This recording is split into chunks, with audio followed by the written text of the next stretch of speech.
Zora Neale Hurston was an influential anthropologist, folklorist, and writer born in Nottasulga, Alabama, considered to be the first African-American woman filmmaker.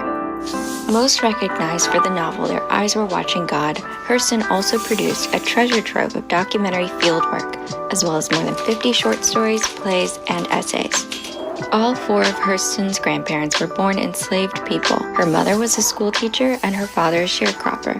When Zora Neale Hurston was 5, her father became mayor of Eatonville, Florida, one of the first self-governing Black municipalities in the United States. Zora Neale Hurston became largely independent after her mother's death in 1904, eventually working as a waitress, manicurist, maid, and other jobs to finish her education in the Northeast.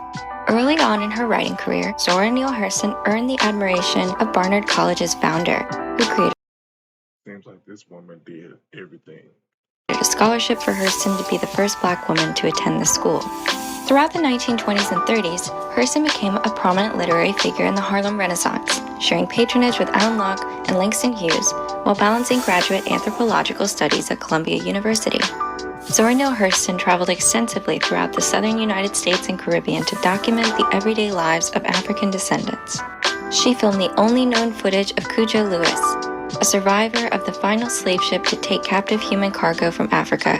Hurston also selected research areas and contacted subjects while working with Alan Lomax and Mary Elizabeth Barnacle to collect archives of the South. Yes, sometimes they sing 30 and 40 verses. It's one of these continuous. It's one of these things that's just grown by incremental repetition until perhaps it's the longest song in America. This woman has been the first to do a lot of things. She managed to do a lot of traveling. What didn't this woman do? Zora Neale Hurston was interested in Black Southern and Black Caribbean culture as important transmitted legacies of Africa, consequential traditions worthy of preservation and study. She sought to chronicle cultural specificity and heritage throughout her documentary efforts. Her use of Black dialect and folk speech drew both praise and criticism. She is now widely regarded for her literary impact and pioneering documentary contributions to historic archives.